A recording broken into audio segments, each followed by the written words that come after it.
Татабанк под угрозой банкротства. Со слов клиентов, сегодня утром они получили сообщение, распространяемое в мессенджере WhatsApp, о сбоях в работе банка и возможным отзывом лицензии. Многие тут же приехали в отделение банка.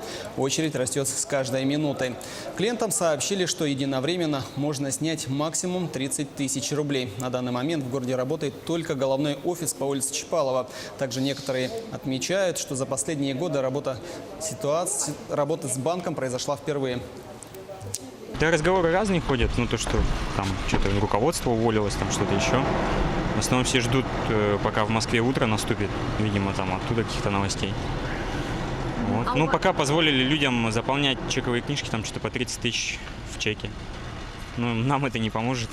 Мы по сарафанному радио узнаем, что, извините, с банком что-то произошло, вот и стихийные очереди такие возникают. У меня почти у всех знакомых предпринимателей здесь счета. Я, насколько знаю, там хорошие суммы лежат. Это, по 1000, наверное, человек, да? Все мои ИП на этом счете.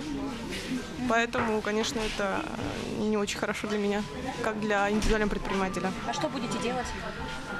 Ждать, сказали, ждем Москву, когда они проснутся и что-то скажут.